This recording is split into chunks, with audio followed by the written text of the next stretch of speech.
대지도론 제16권 용수지음 후진 구자국 구마라지 판역 김성구 번역 김영준 개역 27 초품 중 비리야바라밀의 뜻을 풀이한 문. 어떤 것이 정진의 모습인가? 답. 일에 대하여 반드시 능히 일으키고 시작하고 타탐이 없으며 의지가 굳세고 마음에 피로함이 없어야 하나니 이러한 5가지를 정진의 모습이라 한다.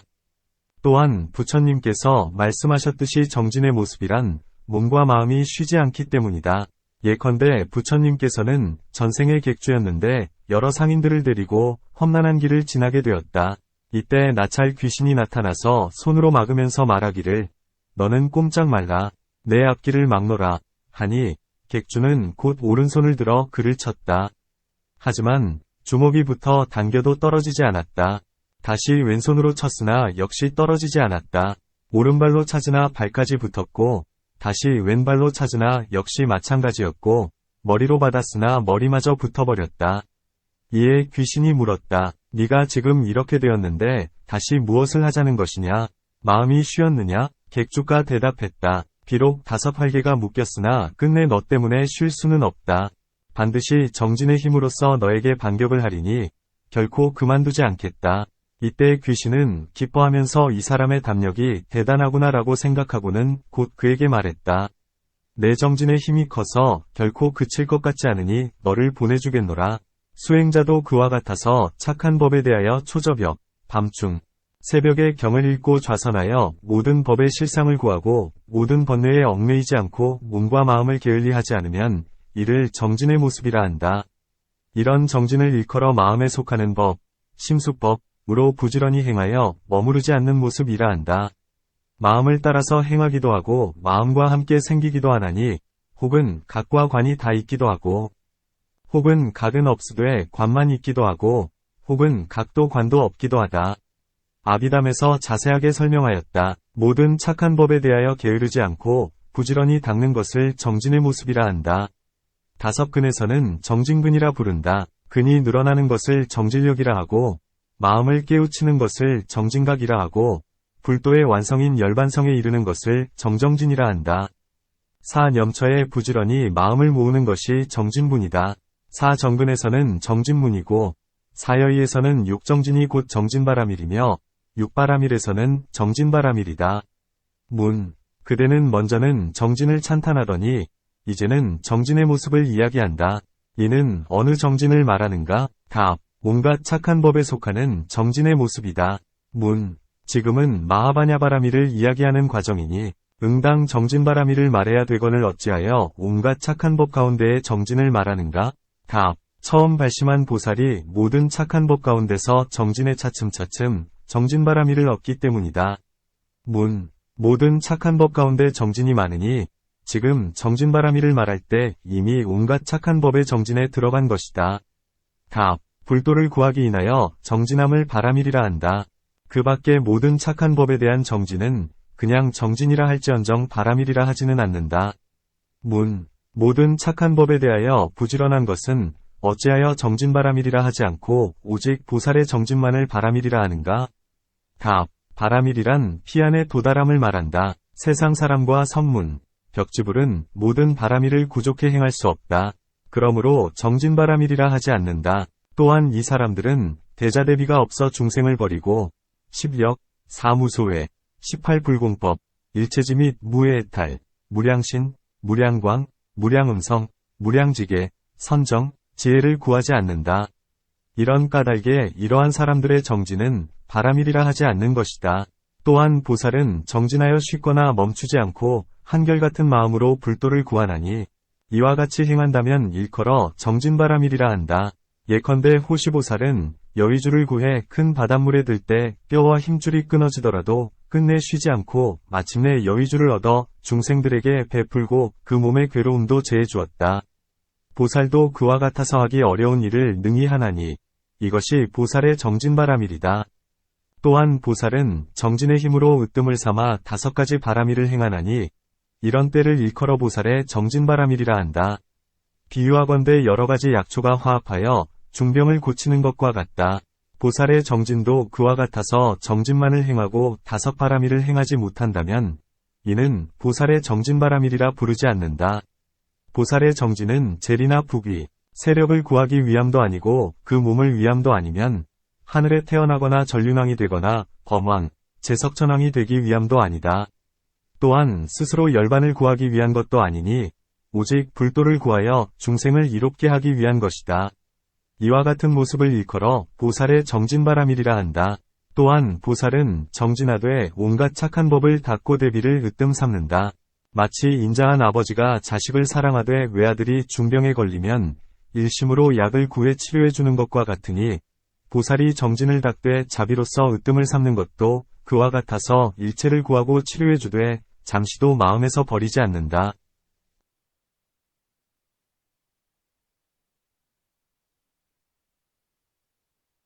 또한 보살은 정진하되 실상 지혜로서 으뜸을 삼아 육바라미를 행하나니 이것을 보살의 정진바라밀이라 한다. 모든 법의 실상은 무의이고 무작이며 정진은 유의이고 유작의 모습이건을 어찌 실상으로 으뜸을 삼는가? 답. 비록 모든 법의 실상이 무의이고 무작임을 알기는 하나 본원의 대비로서 중생을 제도하려는 까닭에 자기 없는 가운데서 정진의 힘으로 모든 중생을 제도하려는 것이다. 또한 모든 법의 실상이 무의이며 무작이어서 열반의 모습과 같이 하나도 둘도 아니라면 그대는 어찌하여 실상이 정진과 다르다고 말하는가? 그대는 모든 법의 모습을 바르게 알지 못할 뿐이로다. 또한 그때의 보살은 이렇게 관찰하는 것이다. 3계와 6도의 중생들이 각각 즐길 바를 잃었다. 무색계 하늘의 즐거움을 결정된 마음으로 집착하여 깨닫지 못하다가 목숨이 다한 뒤엔 6계에 떨어져서 새나 짐승의 몸을 받는다.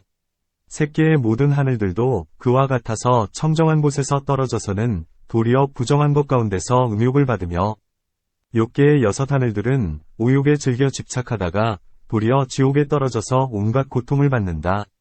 인간의 길을 보건대 10가지 착한 복의 가품으로 사람의 몸을 받았으나 사람의 몸은 괴로움이 많고 즐거움은 적으며 수명이 다한 뒤에는 악취 가운데 떨어진다. 축생들을 보니 온갖 고통을 받는데 채찍에 맞아 시달리고 무거운 짐을 지고 먼 길을 가며 목덜미가 패이고 뜨거운 무쇠로 지져진다. 이들은 사람으로서 전생의 인연을 지을 때에 중생들을 결박하고 채찍과 매로 중생들을 괴롭혔으니 이러한 갖가지 인연으로 코끼리, 말, 소, 염소, 사슴 등 짐승의 몸을 받는다.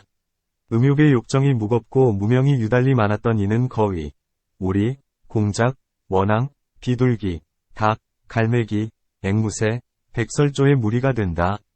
이러한 새들은 종류가 100,000가지이나 음행의 죄 때문에 몸에는 깃털이 나서 보드랍고 매끄러운 촉감을 모르고 부리는 딱딱하고 거칠어서 맛의 촉감을 분별치 못한다. 성냄이 치우쳐 많았던 이는 독사, 살모사, 나무 궁뎅이, 벌, 지네 등 도끼를 품은 벌레가 된다. 어리석음이 많은 까닭의 지렁이, 나방, 쇠똥구리, 개미, 땅강아지, 수리부엉이, 갈매기, 올빼미 등 벌레나 새가 된다. 교만과 성냄이 치우쳐 많기 때문에 사자, 호랑이, 이리 등 사나운 짐승이 된다. 삿된 교만을 부린 인연으로 나귀, 돼지, 낙타 등의 무리에 난다. 인색함, 탐냄, 질투, 경솔함, 조급함 때문에 원숭이, 곰 등의 몸을 받는다. 삿되게 탐내고 미워하고 질투한 인연으로 삭, 범 등 짐승의 몸을 받는다. 부끄러움도 창피함도 없이 음식을 탐낸 인연 때문에 까치, 새매, 까마귀, 독수리 등 새의 몸을 받는다. 착한 사람을 업신여긴 까닭의 닭, 개, 여우 등의 몸을 받는다. 보시를 많이 했으되 성내고 굽은 마음으로 하면 이 인연으로 여러 용의 몸을 받는다. 보시를 많이 닦되 마음이 도도하여 중생을 괴롭히면 금시조의 몸을 받는다. 이와 같이 갖가지 결사와 업의 인연 때문에 축생과 날짐승의 고통을 받는다. 보살은 천안을 얻어 중생들이 5길 가운데 윤회하는 것을 본다. 곧 하늘에서 죽어 인간에 태어나고, 인간에서 죽어 하늘에 태어나고, 하늘에서 죽어 지옥에 태어나고, 지옥에서 죽어 하늘에 태어나고, 하늘에서 죽어 아귀에 태어나고, 아귀에서 죽어 다시 하늘에 태어나고, 하늘에서 죽어 축생에 태어나고, 축생에서 죽어 하늘에 태어나고, 하늘에서 죽어 다시 하늘에 태어나니 지옥, 아귀 축생 역시 그와 같다. 6계에서 죽어 새끼에 태어나고 새끼에서 죽어 욕계에 태어나고, 욕계에서 죽어 무새끼에 태어나고, 무새끼에서 죽어 욕계에 태어나고, 욕계에서 죽어 욕계에 태어나니, 새끼, 무새끼 역시 그와 같다. 활지옥에서 죽어서 흑승지옥에 태어나고, 흑승지옥에서 죽어 활지옥에 태어나며, 활지옥에서 죽어 다시 활지옥에 태어나기도 하니, 하프의지옥에서 아비지옥에 이르기까지 역시 그와 같다. 탄갱지옥에서 죽어 비시지옥에 태어나고, 비시지옥에서 죽어 탄갱지옥에 태어나고, 탄갱지옥에서 죽어 다시 탄갱지옥에 태어나기도 하였으며, 소림지옥에서 마하파두마지옥에 이르기까지 모두가 이와 같아서 차례차례 그 안에서 바꿔 태어난다. 난생에서 죽어 태생에 태어나고, 태생에서 죽어 난생에 태어나고, 난생에서 죽어 다시 난생에 태어나기도 하니, 태생, 습생, 화생 역시 이와 같다. 연부제에서 죽어 불바제에 태어나고, 불바제에서 죽어 연부제에 태어나며, 연부제에서 죽어 다시 연부제에 태어나기도 하니, 구타니와 울달나월 역시 그와 같다. 사천처에서 죽어 33천에 태어나고, 33천에서 죽어 다시 사천처에 태어나며, 사천처에서 죽어 다시 사천처에 태어나기도 하니, 33천에서 타화자재천에 이르기까지도 그와 같다. 범중천에서 죽어 범부천에 나고, 범부천에서 죽어 범중천에 나며, 범중천에서 죽어 다시 범중천에 태어난다. 범부천, 소광천, 무량광천, 광음천, 소정천, 무량정천, 변정천, 아나발라가, 득생천, 대과천의 경우도 이와 같다. 또한 공처, 식처, 무소유처, 비상비비상처 역시 그와 같다. 곧 비상비비상처천에서 죽어 아비지옥에 태어나기도 한다. 이렇게 전전하여 5길에 태어난다. 보살은 이런 지옥의 일을 보아 대비심을 내어 이렇게 생각하는 것이다. 나는 중생들에게 이익을 준 바가 없다. 비록 세상에 쾌락을 준다 하여도 즐거움이 극에 달하면 오히려 괴로우리니 마땅히 불도의 열반으로서 모두를 항상 즐겁게 하고 이롭게 해야 하리라. 어떻게 이익을 주는가? 부지런히 정진을 닦아 진실한 지혜를 얻고 진실한 지혜를 얻어 모든 법의 진실한 모습을 알며 다른 바람일로서 중생들을 이롭게 하나니 이것이 보살의 정진바람일이다. 또한 아비를 보니 줄이고 목마르기 때문에 두 눈이 움푹하고 머리칼과 털업이 길며 동서로 뛰어다닌다. 물로 가고자 하면 물을 지키는 귀신들이 무쇠지팡이로 때려서 막고 설사 지키는 귀신이 없더라도 물이 저절로 마르며 혹 하늘에서 비가 내리면 비는 수치로 변한다. 혹 어떤 아비는 항상 불에 태워지고 있는데 마치 겁이 다하였을 때 모든 산에서 불이 나오는 것과 같다. 어떤 아비는 파리하게 여인 채 미친 듯 달리는데 털업이 더부룩이 자라서 그 몸을 덮고 있다. 어떤 아비는 항상 똥, 오줌, 눈물, 타액, 토사물, 시궁창 물을 먹으며 때로는 측간에 가서 똥물을 구해 찾아다니기도 한다.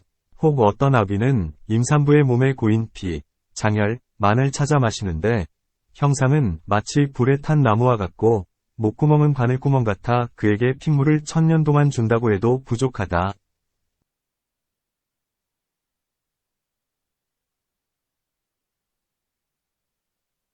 어떤 아비는 스스로 자기의 머리를 깨뜨려 제 손으로 뇌수를 꺼내 핥아먹으며 어떤 아비는 모양이 마치 흑산 같은데 무쇠사슬로 목이 묶인 채 머리를 잡아당기면 살려달라며 옥졸에게 애걸한다. 어떤 아비는 전생에 거친 말을 하고 제멋대로 중생들에게 과격한 말을 해대 그 중생들에게 고통을 입혔다.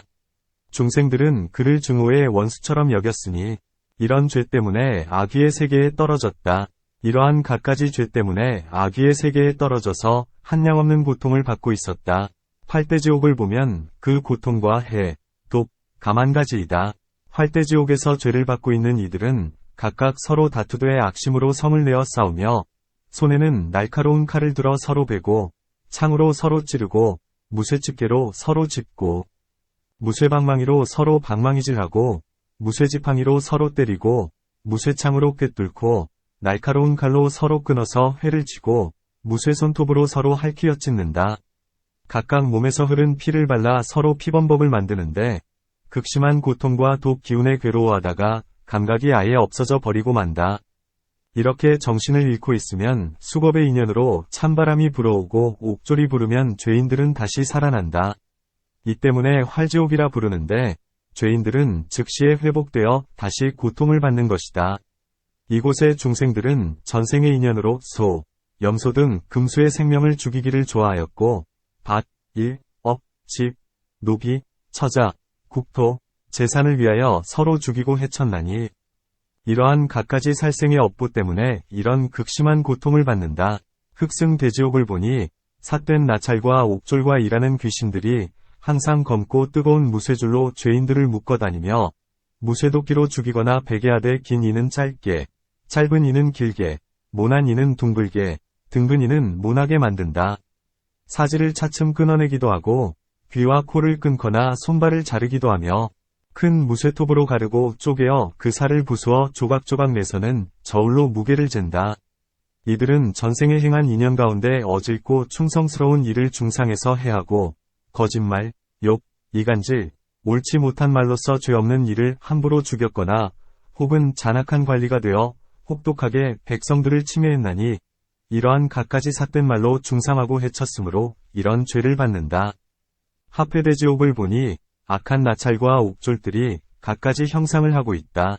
소, 말, 돼지, 염소, 노루, 사슴, 여우, 개, 범, 이리, 사자, 육박 등과 큰 새인 붕새, 샘매, 타조 등 이렇듯 갖가지 새와 짐승의 머리를 한 채 와서는 죄인들을 쪼아먹거나 씹거나 깨문다. 두 산이 마주 합치면서 크고 뜨거운 무쇠바퀴가 죄인들의 몸을 부수고 뜨거운 무쇠절구에 넣어 찌으니 마치 죄인들을 포도알 까듯 하고 기름 짜듯 한다. 비유하건대 마치 평상에 고기를 쌓듯 하니 쌓여진 머리가 산 같고 피가 흘러 개울을 이루며 독수리, 샘매, 범, 이리 등이 제각기 와서 다투며 끌어간다. 이들은 전생 인연의 소, 말, 돼지, 염소, 노루, 사슴, 여우, 토끼, 범, 이리, 사자, 육박, 큰 새 등을 많이 죽였나니 이러한 새들을 많이 해쳤기 때문에 도리어 이러한 새와 짐승들이 와서 죄인을 해치는 것이다. 또한 힘과 세력으로 남을 업신여기거나 약한 이를 억눌렀기 때문에 두 산이 마주 합하는 죄를 받으며 인색함, 탐냄, 성냄, 어리석음, 두려움 때문에 일의 경중을 제대로 가리지 못한 채 정도를 깨뜨리거나 혹은 정법을 바꾸었기 때문에 뜨거운 무쇠바퀴에 깔리고 뜨거운 절구질을 당한다. 넷째와 다섯째 지옥은 교환과 대교환이니 이 대지옥에서 죄인을 다루는 나찰 옥졸들은 머리는 황금같이 노랗고 눈에서는 불이 나며 붉은 옷을 입고 몸의 살은 굳고 단단하며 달릴 때엔 바람과 같다. 손과 발은 장대하고 입으로는 거친 소리를 낸다. 끝이 세 가닥으로 갈라진 화살을 들고 있는데 그것들이 비 오듯 떨어져와 죄인들을 찌르면 죄인들은 미칠 듯 두려워한 채 머리를 두드리며 살려달라고 애걸한다. 그러면 잠시 바라보며 방치하거나 잠시 가엾이 봐주지만 이내 뜨거운 무쇠지옥으로 끌고 들어간다. 그것은 가로 세로가 모두 백유순으로 여기에서 매를 맞고 이리저리 쫓겨다니다 발은 모두 타버리고 기름과 골수가 흘러나오니 마치 차조기 풀에 기름을 짜는 것과 같다. 무쇠방망이로 머리를 때리자 머리가 깨어져서 골수가 흘러나옴이 마치 걸죽한 타락병, 락병, 이 깨진 것과 같으며 베고 쪼개고 벗겨내니 그 몸이 문드러져 버린다. 그리고는 다시 무쇠집으로 끌고 들어가는데 지붕 사이에서는 검은 연기가 피어오르고 있다. 서로 밀고 누르며 다시 원한을 품고 서로 해친다. 어째서 나를 누르느냐며 소리를 지르다가 겨우 빠져나가려 하니 곧 문이 닫혀버리니 문 안에서 큰 소리로 울부짖는 소리가 끊이지 않는다. 이 사람들의 전생 인연을 보자면 모두가 말과 저울을 속여 그른 법으로 일을 판단하고 맡았던 것을 돌려주지 않고 약한 일을 업신여기고 빈궁한 일을 괴롭혀 그들로 하여금 통복하게 하고 남의 성곽을 무너뜨리고 취락을 부수어 상해하고 겁탈의 집집마다 실과 원망의 도끼를 품게 했으며 온 성안이 절규하게 하였다. 때로는 거짓으로 속이고 꿰어 그들을 유혹해 나오게 하고는 다시 해쳤나니 이러한 갖가지 인연으로 이와 같은 죄를 받는 것이다. 대교환지옥의 사람들은 모두가 굴에 사는 생명들을 연기 피워 죽이거나 어두운 감옥에 가두거나 혹은 굴 속에다 불을 놓아 죽이거나 우물에다 던져 넣거나 남의 재물을 겁탈하는 등 이러한 갖가지 인연으로 대교환지옥의 죄를 받는다. 여섯째와 일곱째는 열지옥과 대열지옥이다. 그곳에는 두 채의 큰 구리가마가 있으니 하나는 난타라하고 또한 하나는 발란타, 진나라 말로는 휘 또는 데이이다 라고 한다. 그 가마에는 소금물이 가득 끓고 있는데 나찰 귀신인 옥졸들이 죄인을 그 속에 던져 넣으니 마치 요리사가 고기를 삶듯 한다. 사람은 솥 안에 다리는 위로 가고 머리는 아래로 내려간 채 넣어지는데 마치 삶은 콩이 풀어지듯이 뼈마디가 흩어지고 가죽과 살이 떨어져 나가며 이미 익어 문드러진 줄 알면 다시 갈고리로 찍어 꺼낸다. 전생에 지은 행업의 인연으로 서늘한 바람이 불어와서 다시 살아나는데 그러면 다시 숯불 구덩이 지옥에 던져 넣거나 혹은 끓는 똥물 지옥에 담가두거나 한다. 마치 물고기가 물에서 나와 뜨거운 모래에 놓인 것과 같으니 끓는 진한 피에 스스로의 몸이 익어버리기도 한다. 숯불 구덩이에서 나오면 이글거리는 뜨거운 평상 위에 올려져서 강제로 앉혀지는 데 눈, 귀, 코, 입과 일체의 모공에서 불길이 뿜어나온다. 이 사람은 전생에 부모와 스승과 사문, 바라문을 괴롭히고 선량한 사람이나 복밭을 괴롭히어 마음이 끓어오르게 하였으니 이런 죄 때문에 열지옥의 고통을 받는 것이다. 혹은 전생에 목숨을 삼거나 돼지, 염소 등을 구웠거나 나무로 사람을 꿰뚫어 산채로 구웠거나 혹은 사냐나 불탑, 마을, 정사, 천신을 모신 사당을 태웠거나 혹은 중생들을 불구덩이로 밀어넣는 등 이와 같은 갖가지 인연으로 이 지옥에 태어나는 것이다.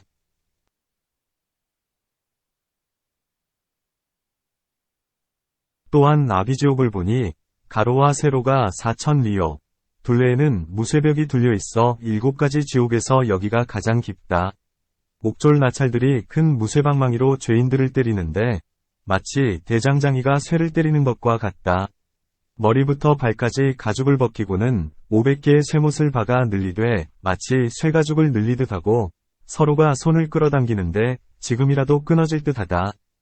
뜨거운 무쇠 불수레가 와서 그 몸을 치면서 불구덩이로 몰아넣고는 숯불을 안고 나오게 하며 거기서 나오면 다시 끓는 똥물 속으로 몰아넣는다. 무쇠 주둥이를 가진 독충이 코로 들어갔다가는 발밑으로 나오고 발밑으로 들어갔다가는 입으로 나온다. 지나는 길 복판에 칼을 세워두고는 달리라고 재촉하니 발바닥이 깨져서 마치 육회를 다져놓은 것과 같으며 날카로운 칼들이 날아와서 몸에 박히기를 마치 서린 바람에 떨어지는 낙엽이 바람 따라 어지러운 것과 같다. 죄인들의 손, 발, 귀, 코, 팔다리가 잘리고 뜯겨지고 베이고 절단되어 땅에 떨어지고 피가 흘러 못을 이룬다. 두 마리의 무서운 개가 있는데 한 마리는 서마이고 또한 한 마리는 서바라이다. 무쇠입을 가지고 있으며 사납고 용맹스러워 사람들의 힘줄과 뼈를 물어뜯어 깨뜨리되 힘이 범보다 더하며 용맹은 사자보다 더하다. 큰 가시나무 숲이 있어 그리로 죄인들을 몰아가 강제로 오르라 하는데 죄인들이 오를 때엔 가시가 아래로 향하고 내려올 때엔 다시 위로 향한다. 몸이 매우 큰 독사, 살모사, 정갈, 악충 등이 다투어 와서 물고 커다란 새가 긴 부리로 머리를 쪼아 깨뜨리고는 뇌를 먹는다. 짠맛 나는 강에 들어가서 물을 오르내리다가 나오면 뜨거운 무쇠장을 받고 쇠로 된 가시 위를 다니기도 하는데 혹은 무쇠말뚝 위에 앉기라도 하면 말뚝이 땅속으로 들어간다. 집게로 입을 벌리고는 굴이 녹인 물을 입에다 넣고 뜨거운 무쇠탄환을 삼키는데 그것이 입에 들어가니 입이 타고 목구멍에 들어가니 목구멍이 문드러지고 배에 들어가니 배에 불이 나서 오장이 몽땅 불타버려 몸속을 통과해 곧바로 땅에 떨어진다. 여기서는 다만 나쁜 모양, 색, 만을 보고 나쁜 냄새만을 맡고 항상 껄끄러운 촉감을 접하고 온갖 고통을 당하고 헤매고 번민하고 막히고 넘어지며 혹은 미쳐서 발광하고 이를 그르치고 막다른 곳에 이르고 상대가 숨어버리고 내팽개쳐지고 뒤집어지고 떨어지기도 한다. 이 사람은 전생에 커다란 죄악인 오역의 중한 죄를 많이 지어 온갖 성근을 끊었으며 법을 법 아니라 하고 법 아닌 것을 법이라 하며 인과의 법칙을 깨뜨리고 착한 사람을 미워했다. 이런 죄 때문에 이 지옥에 들어가서 이렇게 심한 고통을 받는 것이다. 이러한 갖가지 8 큰 지옥이 둘러 있고 그 밖으로 다시 16 작은 지옥이 있어 권속이 되어 있다. 곧 8 한빙 지옥과 8 염화지옥으로서 거기에서의 죄로 인한 해악은 가히 볼 수도 들을 수도 없는 것들 뿐이다. 여덟 염화지옥이라 함은 첫째는 숯불구덩이, 탄항, 요. 둘째는 끓는 똥물, 비시, 이요. 셋째는 타는 숲, 소림, 이요. 넷째는 칼숲, 검림, 이요. 다섯째는 칼길, 도도, 이요. 여섯째는 무쇠가시숲, 철자림, 이요. 일곱째는 소금강, 하마, 이요. 여덟째는 구리말뚝, 동주, 이니, 이것이 여덟이다. 여덟 한빙지옥이라 함은 첫째는 알붙하여 약간의 구멍이 있다. 둘째는 니라붙하여 구멍이 없다. 셋째는 아라라여 추워서 떠는 소리. 넷째는 아바바여 추워서 고통스러워하는 소리. 다섯째는 후후여 역시 추위에 괴로워하는 소리. 여섯째는 구파라여 지옥의 바깥벽에 푸른 연꽃이 많음. 일곱째는 파두마요 홍련화로 죄인들이 그 가운데 태어나 고통을 받는다. 여덟째는 마하파두마이다. 이것이 여덟이다. 만일 청정한 개나 출가의 법을 파괴하거나 속인들로 하여금 불도를 멸시하게 하거나 혹은 중생을 불구덩이에 밀어넣거나 혹은 중생의 목숨이 다하기 전에 불에 넣어 태우면 이러한 갖가지 연연 때문에 숯불구덩이 지옥에 들어가서 큰 불꽃과 숯불이 무릎까지 오는 데서 죄인들의 몸이 불에 태워진다. 만일 사문, 바라문을 위해 보시한 복덕의 원인이 되는 음식을 더러운 손으로 만지거나 먼저 먹거나 더러운 물건을 그 안에 넣거나 혹은 끓는 똥물을 남의 몸에 붓는 등 청정한 생활을 깨뜨리고 삿된 생활 방법으로 살아간다면 이러한 갖가지 인연 때문에 끓는 똥물 지옥에 떨어지게 된다. 끓는 똥물은 깊고 넓어서 바다와 같은데 거기에 무쇠주둥이를 가진 벌레가 있어 죄인들의 머리를 쪼개어 꼴을 먹고 뼈를 깨뜨려 골수를 먹고 있다. 만일 초목을 태우고 벌레들을 죽이거나 혹은 숲을 불태워 크게 사냥을 하면 이러한 갖가지 인연 때문에 타는 숲 지옥에 떨어진다. 여기에서는 초목이 불타올라 죄인들을 태운다. 만일 칼을 들고 싸우다가 사람을 해치거나 혹은 묵은 원수를 갚으려 나무를 베어 넘어뜨려 사람을 압사시키거나 혹은 어떤 사람이 성실한 말로 일러주더라도 도리어 모함을 하면 이러한 갖가지 인연 때문에 갈숲 지옥에 떨어진다. 이 지옥에 죄인들이 들어오면 바람이 칼립을 불어와 손, 발, 귀, 코를 모두 베어 땅에 떨어뜨리는데 이때 숲 속에 있던 까마귀, 새매, 사나운개 등이 와서 그 살을 뜯어먹는다. 만일 날카로운 칼로 사람을 찌르거나 작대기나 창으로 사람을 해치거나 길을 끊거나 다리를 무너뜨리거나 바른 법을 파괴하고 바르지 못한 법을 일러준다면 이러한 갖가지 인연 때문에 칼길 지옥에 떨어진다. 칼길 지옥이라 함은 절벽 사이에 난 좁은 길에 날카로운 칼이 세워져 있고 죄인들로 하여금 그 위를 지나가게 하는 곳이다. 만일 삿된 음행으로 남의 부녀자를 범하거나 즐거운 촉감을 지나치게 탐내면 이러한 갖가지 인연 때문에 쇠가시 지옥에 떨어진다. 가시나무의 높이는 한 유순인데 위에는 커다란 독사가 미녀의 몸으로 변해 나타나서 올라와서 함께 즐겨봅시다 라며 이 죄인을 부르는데 옥졸이 그를 몰아 위로 오르게 한다. 가시가 모두 아래로 향하여 죄인의 몸을 찔러 그 해독이 때와 골수에까지 스며든다. 나무 꼭대기에 오르면 미녀는 다시 독사의 몸으로 변하여 죄인의 머리를 깨뜨리고 뱃속으로 들어가서 곳곳에다 구멍을 내니 온통 부서지고 문드러진다. 잠깐 사이에 다시 살아나서 몸이 전과 같이 회복되는데 변화한 미녀는 다시 나무 밑에서 이 죄인을 부른다. 또한 옥졸도 화살을 위로 향해 쏘면서 내려오라 부르니 다시 내려오면 가시가 다시 위로 향해 찔러온다. 이윽고 땅에 이르면 변화한 여자는 다시 독사로 바뀌어 죄인의 몸을 부순다. 이렇게 오래오래 지속되다가 뜨거운 무쇠가시 숲에서 벗어나면 멀리 맑은 물이 있는 것이 보이기에 기대하며 달려가서 뛰어드니 물은 뜨겁게 끓는 소금물로 변해버린다. 죄인이 그 안에서 잠깐 머무는 사이에 가죽과 살이 흩어지고 뼈만이 물속에 서 있는데 옥졸인 나찰들이 갈고리로 찍어내어 언덕 위에 둔다. 이 사람은 전생 인연에 물에 사는 종족인 물고기, 자라 등을 해치고 죽이거나 혹은 사람과 중생을 물속이나 끓는 물, 얼음물 속으로 밀어넣었기 때문에 이러한 갖가지 악업의 인연으로 이런 죄를 받는다. 만일 구리말뚝 지옥에 들어가면 옥졸인 나찰들이 죄인들에게 묻는다. 너는 어디에서 왔느냐? 이에 죄인이 대답한다. 나는 괴로워서 온 곳을 알 수 없다. 오직 줄이고 목마를 뿐이다. 만일 목이 마르다 하면 옥졸들이 곧 죄인을 몰아서 뜨거운 구리말뚝에 앉히고는 무쇠집게로 입을 열고 구리 녹인 물을 부어 넣는다. 만일 시장하다 하면 구리말뚝에 앉히고는 무쇠탄환을 삼키게 하는데 입에 들어가면 입이 타고 목구멍에 들어가면 목구멍이 문드러지고 배에 들어가면 배를 태우고 오장을 모두 망가뜨리고는 곧장 아래로 통과하여 땅에 떨어진다. 이 사람은 전생인연에 남의 재물을 빼앗거나 훔쳐서 자기의 입만을 시중들었거나 혹은 출가한 이들에게 거짓으로 병을 빙자하여 소락과 기름, 성밀 등을 구했거나 혹은 선도 계도 지혜도 없으면서 남의 시주를 지나치게 받았거나 혹은 거친 말로 남을 해쳤나니 이러한 갖가지 전생의 인연으로 구리말뚝 지옥에 떨어진다. 어떤 사람이 알부타 지옥에 떨어지면 거기에는 얼음이 쌓여 있다. 독한 바람이 불어오면 죄인들의 가죽과 털이 찢어져 떨어지고 힘줄과 살이 끊어지며 뼈가 부서지고 골수가 드러났다가 이내 다시 완쾌되는데 다시 처음과 같이 벌을 받는다. 이 사람은 전생 인연에 추운 날씨에 남의 옷을 벗겼거나 혹은 추운 사람의 땔감을 겁탈에 훔쳤거나 혹은 거친 용이 되어 성내고 원망하고 화를 내어 큰 우박, 비, 얼음을 내려 사람들을 얼려 죽였거나 혹은 부처님이나 부처님의 제자들이나 계행을 지니는 이들을 천대하고 헐뜯었거나 혹은 입에 4가지 업으로 온갖 무거운 죄를 지었나니 이러한 갖가지 인연으로 알부타지옥에 떨어진다. 니라부타지옥도 그러하나니 알부타에는 약간의 구멍이 있어 들고 날 수가 있지만 니라부타에는 드나들 구멍조차 없다. 아바바, 아라라, 후후, 이 세 지옥은 찬바람에 덜덜 떨면서 입을 열지 못하나니 그 비명소리로 인하여 지옥의 이름이 붙여졌다.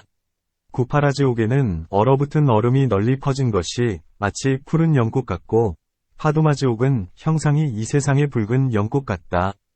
마하파두마지옥에는 구가리, 제바달다의 제자, 위 주처가 있다.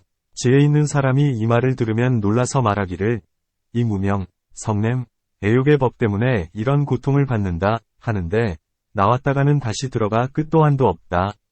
보살은 이런 것을 보고는 생각하는 것이다.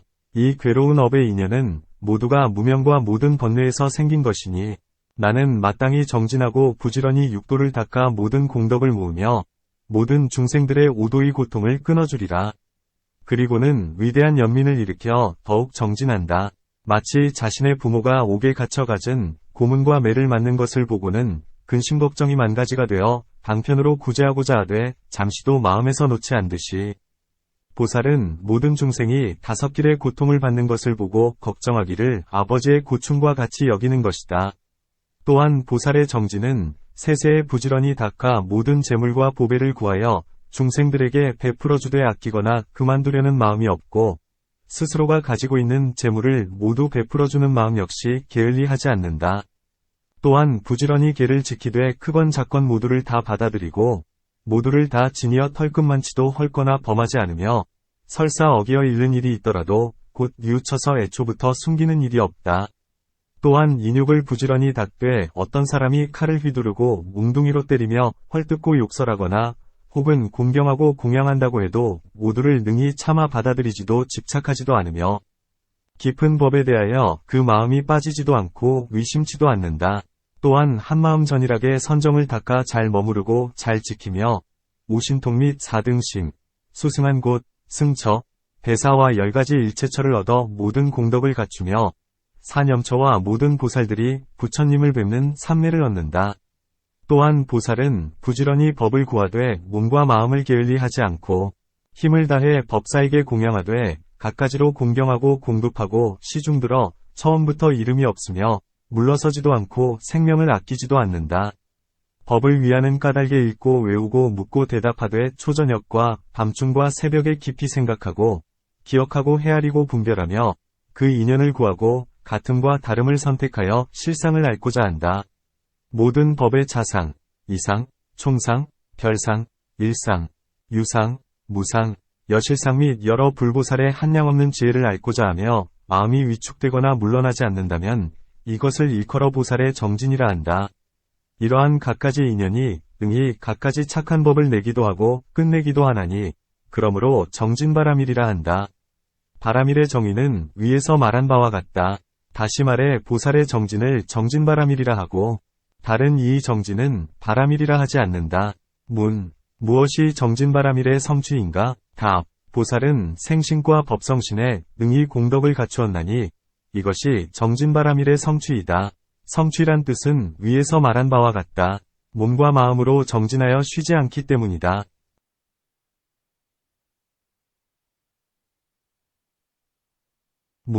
정진은 마음에 속하는 법이건을 어찌하여 경에서는 몸의 정진을 말하는가? 답. 정진이 마음에 속하는 법이기는 하나 몸의 힘에서 나오기 때문에 몸의 정진이라 한다. 마치 느낌, 이 마음에 속하는 법이기는 하나 다섯 의식과 상응하는 느낌을 몸의 느낌, 라 부르고 의식과 상응하는 느낌을 마음의 느낌, 이라 부르는 것과 같다. 정진도 그와 같아서 몸의 힘으로 부지런히 닦되 손으로 보시를 하거나 입으로 법의 말씀을 외우거나 법을 강설하는 등은 몸과 입의 정진이라 한다. 또한 보시와 지게는 몸의 정진이라 하고 인욕과 선정과 지혜는 마음의 정진이라 한다. 또한 밖의 일을 부지런히 닦는 것을 몸의 정진이라 하고 스스로 내적으로 전일한 것을 마음의 정진이라 한다. 거친 수행을 몸의 정진이라 하고 섬세한 수행을 마음의 정진이라 한다. 복덕을 위하는 것을 몸의 정진이라 하고 지혜를 위하는 것을 마음의 정진이라 한다. 보살이 처음 발심함으로부터 무생법인을 얻기까지의 중생을 몸의 정진이라 하니 생신을 버리지 않고서 무생인을 얻었기 때문이다. 육신을 버리고 법성신을 얻어 부처를 이루기까지를 마음의 정진이라 한다. 또한 보살이 처음에 발심했을 때엔 공덕이 아직 갖추지 못하기 때문에 세 가지 복이 되는 인연을 심는다. 곧 보시, 지게, 선심으로써 차츰 복스러운 과보를 얻어 중생에게 보시한다. 아직 중생들에게 흡족하지 못하거든 다시 널리 복을 닦고 대비해 서원을 일으킨다. 중생들은 재물이 부족하므로 온갖 죄악을 많이 짓는데 나는 재물이 적어서 그 뜻을 만족시키지 못한다. 그 뜻을 만족시키지 못하면 정성껏 가르침을 받지 않고 도법을 받아들이지 않으며 생, 노, 병, 사이 고통도 벗어나지 못한다. 나는 큰 방편을 써서 재물을 풍족하게 주어서 그들로 하여금 만족하게 하리라. 문득 큰 바다에 들어가서 온갖 이상한 보물을 구하거나 산에 올라가서 험한 곳을 더듬으면서 온갖 묘한 약을 구하거나 깊은 석굴에 들어가서 이상한 물건이나 종류석, 석즙, 진귀한 보물들을 구했다가 중생들에게 준다. 혹은 살타바로서 험난한 곳, 즉 도적, 사자, 호랑이, 무서운 짐승이 있는 곳에서도 중생들에게 보시하기 위한 까닭에 부지런히 재물과 보배를 구하면서도 어려움으로 여기지 않는다. 약초나 주술로서 구리를 금으로 만드는 등 갖가지 변화로 재물이나 또는 사방에 주인 없는 물건을 중생에게 주나니 이것이 몸의 정진이다.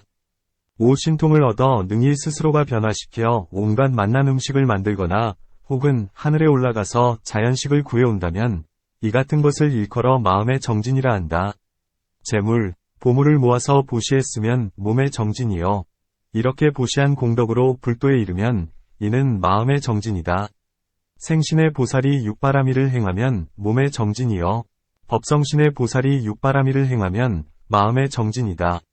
아직 법신을 얻지 못했기에 마음이 곧 몸을 따른다. 이미 법신을 얻었다면 곧 마음이 몸을 따르지 않으니 몸이 마음에 연루되지 않는 것이다. 또한 모든 법을 모두 능히 이루고 끝내어 목숨을 아끼지 않는 것이 몸의 정진이며 온갖 선정과 지혜를 구할 때에 마음에 게으름 없는 것이 마음의 정진이다. 또한 몸의 정진이란 모든 수고와 괴로움을 받아들여 끝내 게으르지 않는 것이다. 다음과 같은 이야기가 있다. 바라네 나라의 법마다랑이 숲속으로 사냥을 다니다가 두 무리의 사슴떼를 보았는데 무리마다에 각각 우두머리가 있었다. 그중 한 우두머리에게는 500의 무리가 있었으며 또한 한 우두머리는 몸이 칠보로 되어 있었다. 이 칠보의 몸을 지닌 우두머리는 석가모니보살이었고 다른 우두머리는 제바달다였다. 보살인 사슴왕은 인간의 왕과 왕의 무리들이 자기들의 무리를 마구 죽이는 것을 보자 가엾은 생각을 일으켜 곧장 인간의 왕에게로 나아갔다. 왕과 사람들이 앞을 다투어 활을 쏘니 화살이 비오듯 날아왔다. 왕은 이 사슴이 곧장 걸어 나오면서도 아무런 거리낌도 없는 것을 보자 여러 사람들에게 명령하기를 활을 거두어 그가 오는 뜻을 끊지 않게 하라 했다. 사슴의 왕은 인간의 왕에게 이르자 꿇어앉아서 말했다. 왕께서 기쁨을 위하여 작은 일을 즐기는 까닭에 여러 사슴들이 일시에 모두가 죽을 고통을 받습니다. 만일 반찬을 위해서라면 저희들이 차례를 정하여 날마다 사슴 한 마리씩을 왕의 주방으로 보내겠습니다. 왕은 그의 말에 좋다 하며 그의 뜻을 받아들였다. 두 사슴왕은 무리를 모아놓고 순서를 정하여 날마다 차례가 된 사슴을 보내기 시작했다. 이때 제바달다의 사슴 무리 가운데 새끼를 뵌 사슴이 있었는데 자신의 왕에게 가서 말했다. 나는 오늘 죽으러 가야 할 차례입니다만 아기를 베었습니다. 아기는 차례가 아니오니 바라건대 잘 헤아리시어 죽을 자를 바꿔주시어 앞으로 태어날 자로 하여금 액난을 만나지 않게 해주옵소서. 그러자 사슴 왕은 성을 내어 말했다. 누가 죽음을 싫어하지 않겠느냐. 차례가 왔거든 그냥 가거라. 어찌 핑계를 대는가. 암사슴은 생각했다. 우리 왕은 인자하지 못해서 이치에 맞는 용서를 베풀지 못한 채 나의 말을 살피지도 않고 화만 내니 말을 할 필요가 없다. 여기에서 그녀는 보살왕에게로 가서 사정을 말했다. 그러자 보살왕이 그 사슴에게 물었다. 그대의 왕은 무슨 말을 하더냐? 사슴이 대답했다. 저의 왕은 인자하지 못합니다. 일의 형편을 헤아려 보지도 않은 채 성만 냅니다. 하지만 대왕의 인자함은 일제에 미치기에 이렇게 와서 귀의하는 것이옵니다. 오늘 같은 경우 비록 천지가 넓다고 하나 제 사정을 호소할 곳이 없습니다. 보살은 생각했다. 이는 대단히 불쌍한 일이로다. 만약에 자신의 이치에 맞지 않는다고 어찌 도리를 굽히어 새끼 사슴을 죽게 하겠는가? 만약에 다음 차례가 아닌 자를 다음으로 바꾼다 해도 어찌 차례가 오지 않은 자를 보낼 수 있겠는가? 그렇다면 오직 내 자신이 그것을 대신할 뿐이다. 그리고 곧 결심을 하고는 자신의 몸을 대신 보내고 어미 사슴은 돌아가게 했다. 내가 이제 너를 대신하노라. 그대는 걱정할 것 없다. 사슴왕은 인간왕의 문에 도착했다. 많은 사람들이 이것을 보고는 사슴왕이 스스로 찾아온 것을 이상히 여겨 왕에게 보고했다. 왕 역시 이를 이상히 여겨 앞으로 데려오게 하고는 물었다. 이제 사슴들이 모두 없어졌는가? 어째서 그대가 온 것이더냐? 사슴왕이 말했다. 대왕께서 보살펴 주심이 모든 사슴들에게 미치어 어느 하나 범하는 자가 없습니다. 무성한 풀이 있건을 어찌 다 하겠습니까? 저의 다른 무리 가운데 새끼를 뵌 사슴이 한 마리 있습니다. 새끼가 곧 태어날 텐데 어미 사슴을 죽여 배를 갈라버리면 그 새끼 역시 목숨을 잃게 됩니다. 그녀는 그 일을 저에게 말하기 위해 왔습니다. 저는 불쌍한 생각이 들었습니다만 아직 순서가 되지 않은 자를 다음에 오도록 바꿀 수는 없는 일입니다. 그렇다고 어미 사슴을 돌려보내 구해주지 않는다면 이는 목석이나 다를 바가 없습니다. 저의 몸은 영원하지 않고 결코 죽음을 면할 수가 없습니다. 고액을 불쌍히 여겨 구해준다면 그 공덕은 이루 헤아릴 수가 없습니다. 이 경우 누군가 자비가 없다면 이는 호랑이나 승냥이와 다를 바가 없을 것입니다. 왕은 이 말을 듣고는 곧 자리에서 일어나 이렇게 개송을 읊었다. 나는 실로 이축생이고 금수이니 인간의 머리를 한 사슴이라 불리리라. 그대는 비록 사슴의 몸을 하고 있건만 사슴의 머리를 한 인간이라 불리리라. 도리에서 본다면 결코 모양을 보고 인간이라 할 것 아니니 비록 짐승이라도 자비롭다면 실로 이것이 인간이라네. 오늘부터 나는 일체의 고기를 삼가리니 두려움 없도록 베풀고 그대의 마음 편안케 해주리라. 사슴들은 안온을 얻고 왕은 인자함과 신임을 얻게 되었다. 다시 애법 범죄와 같은 이는 12세의 연부제를 두루 편력해 성인의 법을 구했지만 얻을 수 없었다. 때에 세상에는 부처가 없고 불법은 다하고 있었다. 어떤 바라문이 말했다. 내게는 성스런 법이 하나 있으니 만약에 실로 법을 사랑한다면 그것을 그대에게 주겠노라. 범지가 대답했다. 나는 정말 법을 사랑합니다. 바라문이 말했다. 만약에 그대가 정말로 법을 사랑한다면 그대의 피부를 종이로 삼고 몸의 뼈를 붓으로 삼아 피를 적셔 그것을 받았어야만 한다. 그렇게 할 수 있다면 반드시 그것을 그대에게 주겠노라. 그 자리에서 그는 피부를 벗겨내고 뼈를 부수더니 피를 적셔 개송을 받았었다. 법답게 닦아야 하고 비법을 받아들여서는 안 되니 금생에나 후생에 법을 행하는 자 안오나리. 옛날에 들불이 일어나 숲을 태웠는데 숲 속에 한 마리의 꿩이 있다가 있는 힘을 다하여 물속으로 날아 들어가서는 날개를 적셔와서 그 불을 끄려 했다. 불은 크고 물은 적으니 가고 오기에 피로가 심하였으나 고통으로 여기지 않았다. 이때 제석천왕이 와서 물었다. 너는 여기서 무엇을 하고 있느냐? 꿩이 대답했다. 제가 이 숲을 구하고 있는 것은 중생들을 가엾이 여기기 때문입니다. 이 숲은 나무 그늘에서 쉴 곳이 넓고 서늘하며 즐거운 곳입니다. 우리들 같은 종류들과 친구들을 비롯해 살아있는 것들이 모두 여기에 의지해서 사는데 내가 아직 힘이 있거늘 어찌 불끄기를 주저해 구제하지 않겠습니까? 제석천왕이 다시 물었다. 그대는 그처럼 온 힘을 다 쏟고 있거늘 언제까지 견딜 수 있겠느냐? 꿩이 대답했다. 죽을 때까지입니다. 제석이 다시 물었다. 내 마음이 그렇다지만 누가 증명하겠느냐? 그러자 꿩은 서원했다. 내 마음이 실로 정성스러워서 거짓되지 않다면 이 불이 곧 꺼질 것이다. 그러자 불이 곧 꺼졌다. 이때 정거천이 보살인 꿩의 넓고 큰 서원을 알고서는 곧 불을 꺼준 것이다. 그 뒤로는 지금까지 이 숲만이 항상 울창하여 불에 탄 적이 없었다. 이러한 갖가지 전생의 수행을 하기 어려운 것을 능히 하였고 목숨이나 나라, 재물, 처자, 코끼리, 말, 실보 및 머리, 눈, 뼈, 골수도 아끼지 않고 부지런히 보시하여 게으르지 않았다. 전하는 바에 의하면 보살은 중생들을 위하여 하루 동안에 1000번을 죽고 1000번을 산다고 한다. 보시, 지계, 인욕, 선정에서와 마찬가지로 지혜바라밀에서 행함도 이와 같다.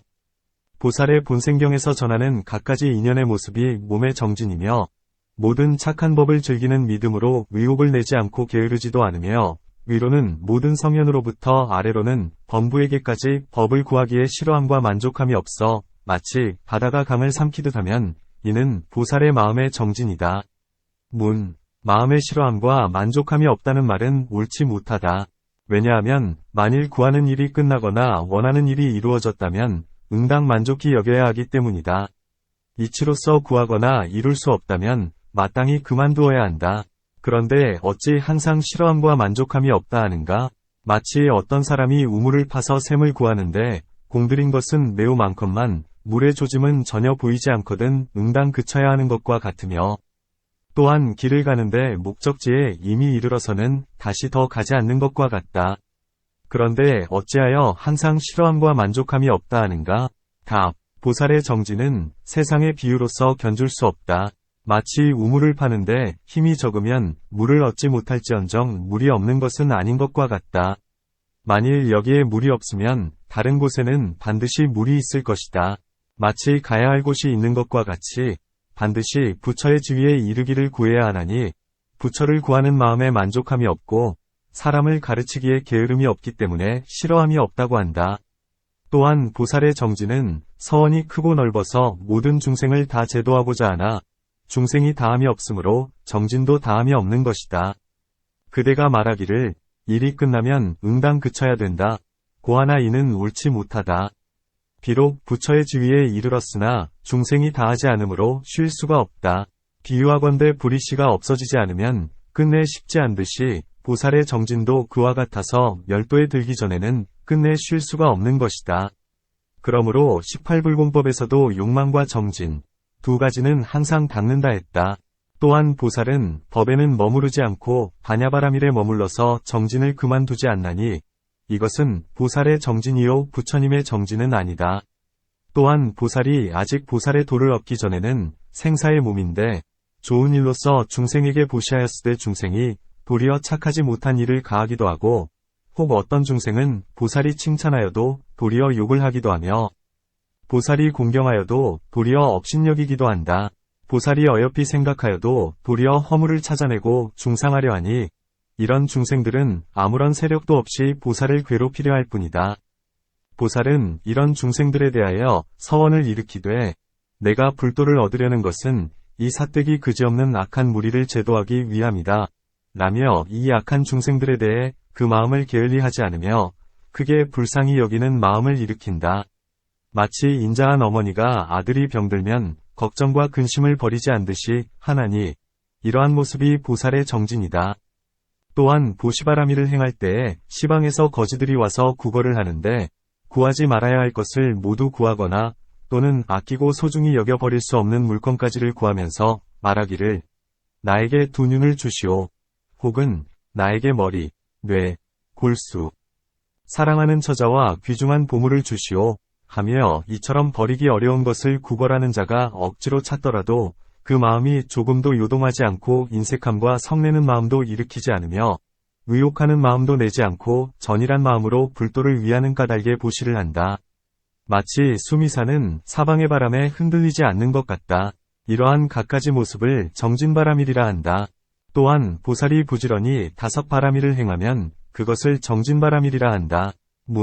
만일 지게바람일을 행할 때에 어떤 사람이 와서 세 벌의 옷과 바로를 달라고 했을 때 만일 준다면 개를 훼손하게 된다.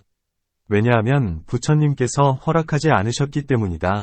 주지 않는다면 보시바람일의 정진을 깨뜨리거늘 어찌하여 5가지를 두루 행한다 하는가? 답. 새로이 행하는 보살이 한 세상, 한 시간에 5가지 바람일을 두루 행하기 어렵다. 예컨대 보살이 보시바람일을 행할 때에 호랑이가 굶주린 나머지 자신의 새끼를 잡아먹으려는 것을 보자 곧 가엾은 마음을 일으켜 자신을 보시했다. 보살의 부모는 자식을 잃은 까닭에 근심하고 슬퍼하다가 두 눈이 어두워지고 호랑이는 보살을 죽였으므로 역시 죄를 짓게 되었다. 하지만 부모의 슬픔과 호랑이의 살생의 죄에 대해 그 무게를 잴 필요는 없으니 오직 보살은 보시바라미를 원만히 성취해 복덕을 얻고자 한 것이다.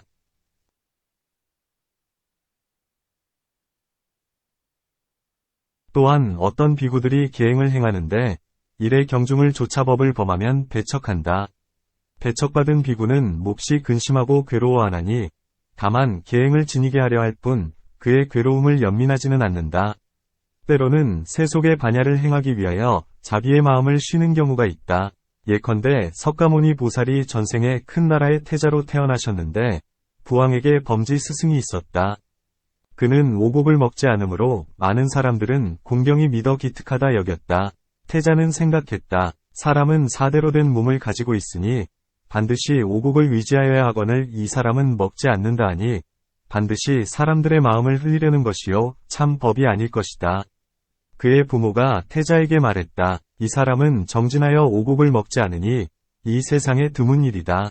너는 어찌 그다지도 어리석어서 공경치 않느냐? 태자는 대답했다. 조금만 기다리십시오. 이 사람은 멀지 않아 증거가 저절로 나타날 것입니다. 그때 태자는 그 사람이 사는 곳을 찾아가 숲에 이르렀다. 숲속에서 소 먹이는 사람에게 묻기를 이 사람이 무엇을 먹더냐? 했다. 소 먹이는 사람이 말하기를 이 사람은 밤중마다 약간의 소락을 마시고는 생명을 지탱합니다. 했다. 태자가 이런 사실을 알고는 궁으로 돌아와서 그의 증언을 드러내고자 곧 설사를 일으키는 갖가지 약초를 모았다. 그리고는 그것들을 태워 연기를 청년화에 베어들게 했다. 쾌청한 아침에 범지가 궁에 들어와서는 왕의 곁에 앉았다. 태자는 손수 이 꽃을 가지고 와서 공양하고 절을 하고는 범지에게 바쳤다. 범지는 기뻐하면서 생각했다. 왕과 부인과 그리고 내외의 높고 낮은 이들이 모두 나를 공경하는데 오직 태자만이 공경하지도 믿지도 않더니 오늘에야 좋은 꽃으로 공양하니 실로 더없이 좋은 일이로다. 그리고는 그 좋은 꽃을 받아들고 경소로 와서는 꽃을 들어 코에 대고 향기를 맡았다. 그러자 꽃에 묻은 약기운이 뱃속으로 들어가서 잠깐 사이에 뱃속에서 약기운이 발동하니 변소를 찾았다. 이에 태자가 물었다. 범지께서는 아무것도 먹지 않거늘 무슨 이유로 변소에 가는 것이오? 이 말에 황급히 변이 나오려는 것을 막으니 그만 왕 옆에 토해버리고 말았다. 토사물 가운데에는 타락, 낙, 도 보였다. 이와 같이 해서 증거가 드러났으니 결국 왕과 부인은 그가 속였음을 알게 되었다. 태자는 말했다. 이 사람은 참으로 도적입니다. 명예를 구하려 한 나라를 속였습니다.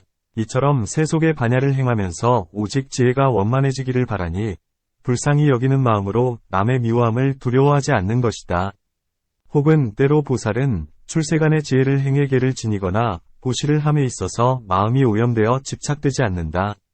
그것은 왜냐하면 베푸는 이, 받는 이, 베풀어지는 재물이나 죄 아님, 성냄, 성내지 않음, 정진, 태만에 대해서 마음을 거두어 산란한 마음을 찾을 수 없기 때문이다. 다시 보살의 정진바라밀은 일체법이 불생불멸과 항상하지 않고 무상하지 않으며 고도 아니고 낙도 아니면 빈 것도 아니고 실한 것도 아니면 나도 아니고 무아도 아니면 하나도 아니고 다른 것도 아니면 유도 아니고 무도 아니어서 일체의 법은 인연화합한 것으로 다만 이름이 있을 뿐 실상은 얻을 수 없음을 안다. 보살은 이와 같이 관찰하면서 일체의 유의법은 모두 거짓됨을 알고 마음이 그치어 지으려 하지 않으며 그 마음을 멸하고자 하여 오로지 정멸로서 안온을 삼는다. 이때 본원을 기억하고 중생을 가엾이 여기는 까닭에 다시 보살의 법을 실천하여 모든 공덕을 모으는 것이다. 보살은 스스로 생각하기를 나는 비록 모든 법이 거짓됨을 아나 중생들은 이 일을 알지 못한 채 오도 가운데서 고통을 받고 있다. 나는 마땅히 육바라미를 갖추고 행하리라 한다. 보살은 과보로서 신통을 얻고 또한 불도, 30 이상, 80종호와 일체의 지혜, 대자대비, 걸림없는 해탈, 10력, 4무소회, 18불공법, 세달 등의 무량한 부처님의 특성, 법을 얻는다. 이때의 일체 중생이 모두 맑은 믿음을 얻으며 모두가 능히 불법을 받아들이고 실천하고 원하며 이 일을 완수하게 되니 이는 정진바라밀의 힘이다. 이런 것이 정진바라밀이다. 이는 부처님께서 말씀하신 바와 같다. 이때 보살은 정진하되 몸도 보지 않고 마음도 보지 않는다. 곧 몸으로 짓는 바가 없고 마음으로는 생각하는 바가 없어서 신심이 한결같아 분별이 없다. 불도를 구함은 그로써 중생을 건지려 함이니 중생은 차 아니고 불도는 피 아니라 보지 않는다. 일체의 몸과 마음으로 짓는 바를 놓아버리니 마치 꿈속에서 지은 바가 깨어나면 아무것도 없듯이 한다. 이것을 일컬어 정멸이라 하며 정진하는 까닭에 바라밀이라 한다. 왜냐하면 일체의 정진이 모두 삿되고 거짓됨을 알기 때문이다. 일체에 지어진 것은 모두 허망하고 실답지 않으니 마치 꿈같고 헛개비 같다. 모든 법이 평등하다는 것만이 진실이니 평등한 법 가운데에는 구하고 찾는 일이 있을 수 없다. 그러므로 일체의 정진이 모두 허망함을 안다. 비록 정진이 허망함을 알면서도 항상 성취하여 물러서지 않으니 이것을 일컬어 보살의 참된 정진이라 하는 것이다. 부처님께서는 이렇게 말씀하셨다. 나는 무량한 것 가운데 머리, 눈, 뇌수를 모두 중생들에게 보시해 그들의 소원을 만족시켜 주었다. 지게, 인욕, 선정을 닦을 때는 살림 속에서 몸이 말라버렸다. 혹은 하루 한 번만 먹어야 하는 개를 지켜 음식을 끊고 혹은 온갖 맛, 생미를 끊고 혹은 모욕과 폭력의 우환을 견뎌내야만 했다. 그 때문에 몸은 그을리고 고목처럼 말라버렸다. 또한 항상 좌선하여 볕에 그을리고 이슬을 맞으면서도 열심히 고통을 참아가며 지혜를 구했다. 독송하고 사유하고 문답하고 강설하였으며 일체법에 대해서 지혜로서 분별하여 좋고 나쁨과 추하고 섬세함과 화와 실과 다와 소를 분별했다. 한량없는 부처님들께 공양했으며 가르침을 말씀해 주시기를 간곡히 청하고 부지런히 힘써 정진하면서 이 노력의 공덕을 구하고 5바라밀을 갖추고자 했다. 하지만 나는 아무것도 얻을 수가 없었으니 보시, 지게, 선정, 인욕, 지혜 바라밀을 얻지 못했던 것이다. 그런데 연등불을 뵙고는 5가지 연꽃을 그 부처님께 뿌리고 머리칼을 진흙 위에 펼쳤다. 그 순간 무생법인을 얻으니 즉시에 6바라밀이 성취되었다. 다시 공중에 서서 개송으로 연등불을 찬탄하자 온갖 방향에서 부처님들이 보이고 이 순간 실로 정진의 몸을 얻었던 것이다. 정진이 평등한 까닭에 마음이 평등해지고 마음이 평등한 까닭에 일체법이 평등해졌던 것이다. 이러한 갖가지 인연의 모습을 일컬어 정진바라밀이라 한다.